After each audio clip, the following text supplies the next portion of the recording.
Ini negara ini cara berhukumnya udah rusak dan dirusak. Sehingga saya katakan males saya bicara yang kayak gitu-gitu.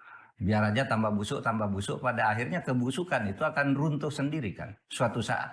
Kalau ini yang begini-gini diterus-teruskan ya sudah silahkan aja. Apa yang mau kau lakukan, lakukan aja. Mumpung Anda masih punya posisi untuk melakukan itu.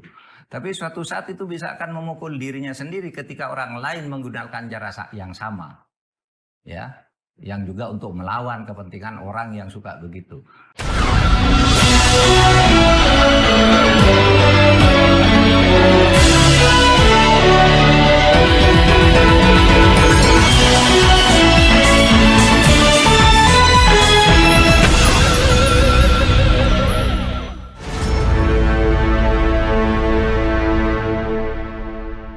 Assalamualaikum warahmatullahi wabarakatuh. Apa kabar? Kembali berjumpa dengan saya Herz Munarif dari Forum News Network. Presiden PKS Ahmad Saihu kemarin mengaku bahwa dia mendapat tawaran dari Koalisi 02 untuk memasangkan Ridwan Kamil itu bersama dengan kader PKS. Jadi kader PKS ini ditawari menjadi calon wakil gubernur. Nah, itu dengan catatan berarti PKS ini akan menyeberang dari kubu koalisi perubahan yang sekarang ini sebenarnya tanda-tandanya akan kembali mendukung Anies Baswedan. Kalau gitu sekarang pertanyaan kita, dikemanakan Kaisang Pangarep itu, anak bontot Presiden Jokowi, kalau kemudian Ridwan Kamil yang diusung koalisi 02 dan ini atas petunjuk dari Pak Jokowi kemudian dipasangkan dengan kader PKS bukan dengan Kaisang ya.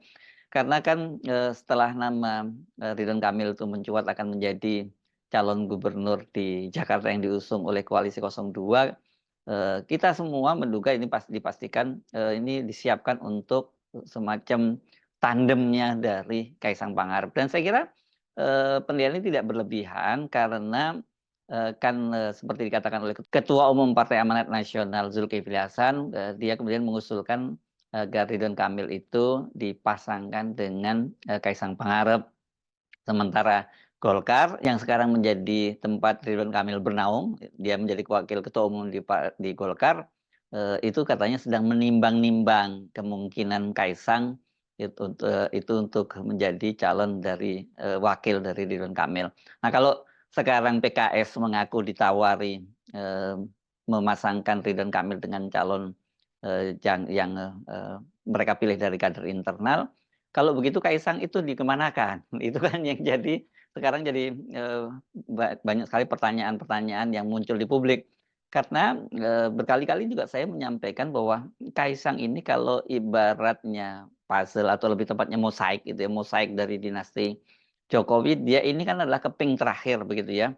Kalau kemudian dia tidak jadi di Jakarta, ya bukan berarti dia kemudian tidak jadi maju sebagai calon gubernur atau calon wakil gubernur.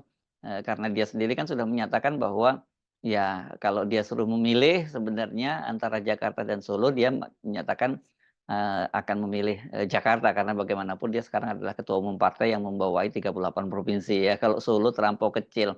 Jadi kita bisa menduga-duga kalau kemudian Kaisang Pangarep ini tidak jadi di Jakarta, pasti dia akan dicarikan tempat lain yang ya tidak kalah prestisiusnya dengan Jakarta. Dan kemarin kan sempat muncul wacana untuk mengajukan Kaisang sebagai calon wali kota di Surabaya. Jadi kalau Surabaya ini walaupun dia bukan provinsi, tapi tetap saja Surabaya ini adalah kota besar kedua di Indonesia setelah Jakarta. Jadi tetap prestisius. Oke, tapi mari kita lupakan sejenak ya bagaimana nasib Kaisang itu. Apakah dia nanti tetap akan dipaksakan menjadi calon wakil gubernur atau bahkan gubernur di Jakarta karena saya bisa menduga-duga bahwa kemungkinan besar PKS menolak kalau ingin dipasangkan dengan Ridwan Kamil dan berarti ini akan berhadapan dengan Anies Baswedan.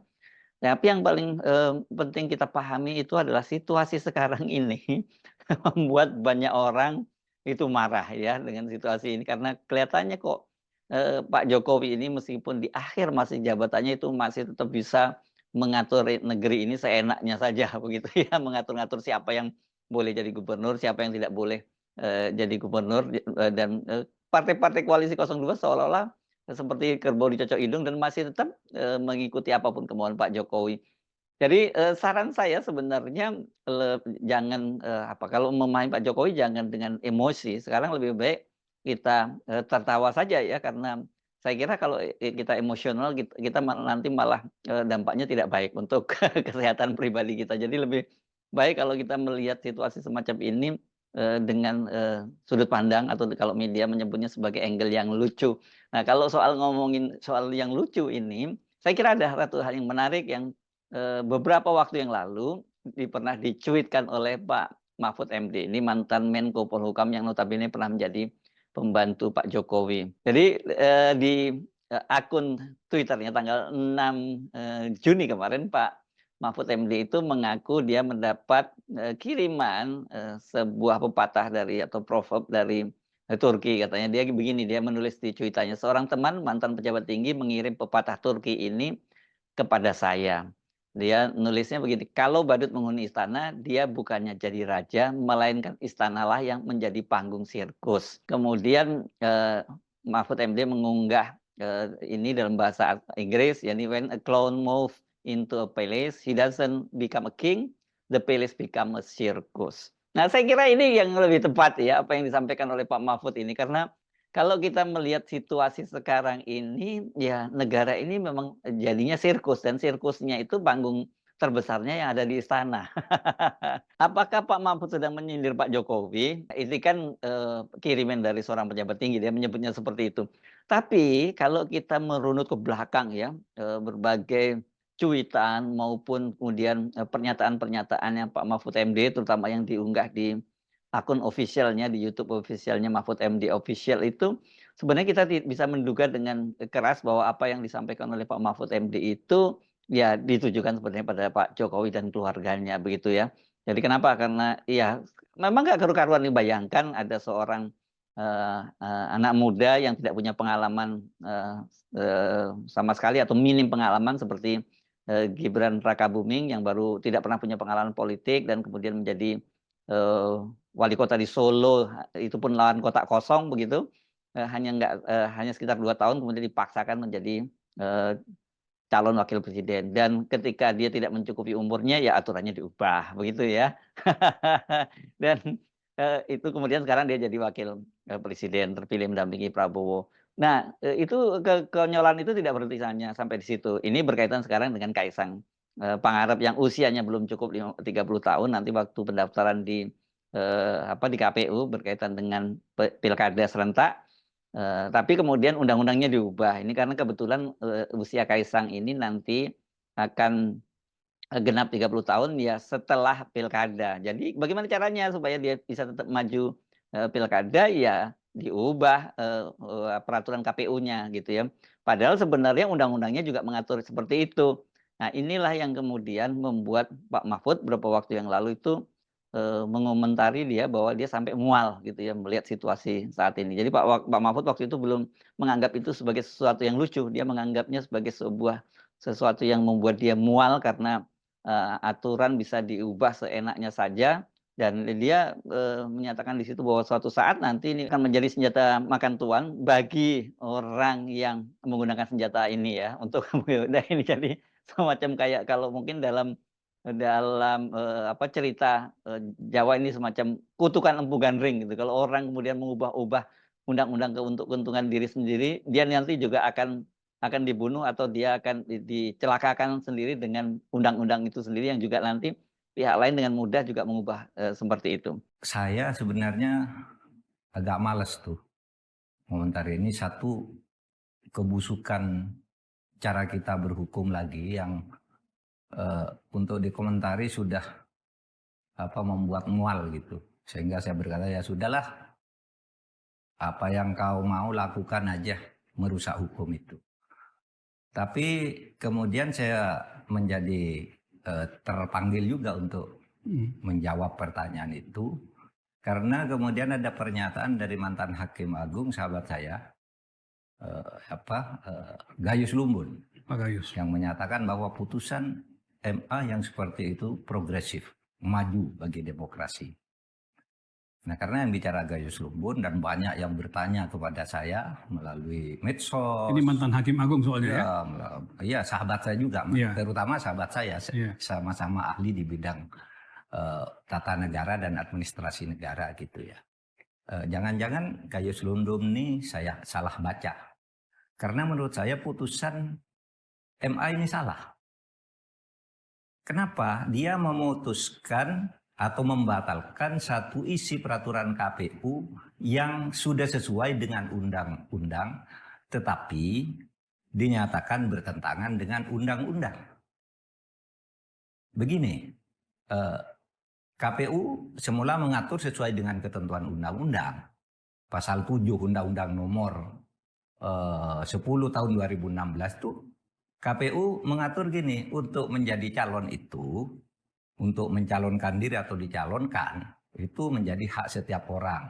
Itu ayat 1. Lalu ayat 2-nya menyatakan persyaratan untuk menjadi calon atau mencalonkan diri sebagaimana dimaksud ayat 1 diatur dengan syarat-syarat sebagai berikut. Lalu ayat 2 dari itu, ayat 2 butir E menyebut bahwa pada saat mencalonkan diri seperti pasal 1 itu, dia harus sudah berumur minimal 30 tahun untuk calon gubernur dan atau wakil gubernur, dan 25 tahun untuk calon bupati dan wakil bupati, serta wali kota dan wakil wali kota. Itu clear. Di pasal 7 ayat 2 poin E ya? Poin E.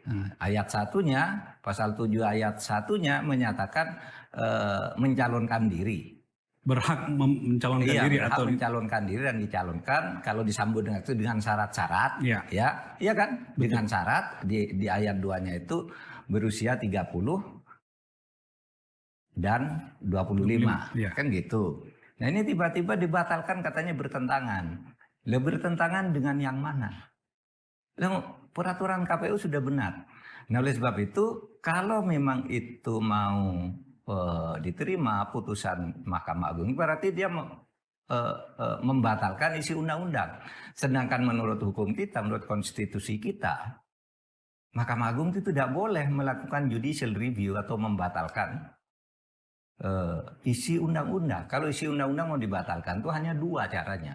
1, legislative review, yaitu diubah oleh lembaga legislatif sendiri, atau judicial review oleh Mahkamah Konstitusi, bukan oleh Mahkamah Agung. Hanya 2 cara itu? Hanya 2 cara itu, atau Perpu kalau darurat.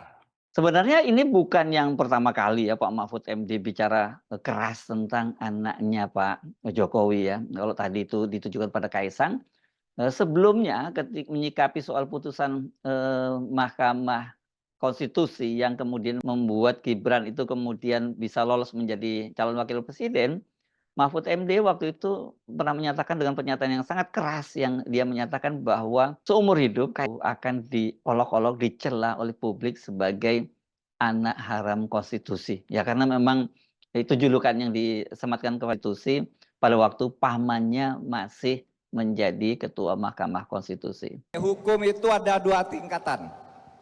1 tingkatan sumber hukum. Di situ ada moral, etika, agama. Lalu ada hukum formalnya yang sudah ditulis di dalam undang-undang. Mari kita lihat kasus Gibran ini dalam 2 segi ini. Kasus Gibran secara hukum tertulis itu sudah selesai, bahwa dia sah menjadi calon. Tapi karena di atasnya ada moral dan etika, maka ada hukumannya 2. Pelanggaran etiknya itu dikenakan kepada oknum. Misalnya ketua MK yang sudah diberhentikan itu karena jelas-jelas dia terbukti melakukan pelanggaran berat di dalam bidang etika sehingga diberhentikan. Tapi ini pendaftarannya karena menurut hukum bunyinya begini. Putusan Mahkamah Konstitusi yang sudah diputuskan diketok dengan palu yang sah itu berlaku sejak tanggal ditetapkan. Sama kalau begitu. Putusan bahwa Gibran boleh itu berlaku sejak ditetapkan, bahwa kemudian KPU terlambat memproses perubahan peraturan pelaksananya itu dianggap sebagai pelanggaran etika oleh DKPP. Nah saudara, DKPP itu hukumannya sanksinya sanksi administratif bisa diberhentikan ketua KPU-nya. Seperti halnya bisa dihentikan ketua MK-nya. Tapi saudara, karena etika ini berkaitan dengan moral, maka sebenarnya hukuman moral, pengucilan sosial, dan cibiran masyarakat akan terus terjadi kepada orang yang melakukan itu. Oke lah, hukum formal tidak mencakup. Tapi kalau setiap orang mengatakan, ini anak haram konstitusi, ini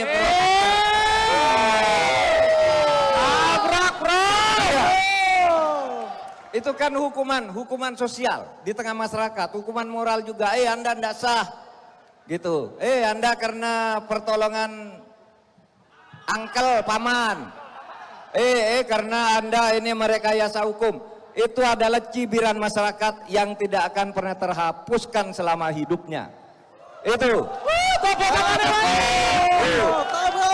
Jadi saya kira ini benar ini Pak Mahfud sekarang kelihatannya mungkin Pak Mahfud mulai relief kalau dia marah-marah terus gitu, mual itu lama-lama bisa jadi penyakit. Jadi lebih baik kita tertawakan karena seperti dikatakan oleh Bung Rocky Gerung, cara menghormati seorang badut itu ya dengan menertawakannya. Jadi kalau sekarang ada seorang badut di istana, dia perilakunya tidak lagi menjadi raja, tapi menjadi justru istana itu jadi panggung sirkus. Cara menghormatinya ya dengan cara menertawakannya juga, atau setidaknya bertepuk tangan tapi dengan nada yang berbeda. Saya Hersbun Arif dari Forum News Network. Sampai jumpa lagi. Assalamualaikum warahmatullahi wabarakatuh.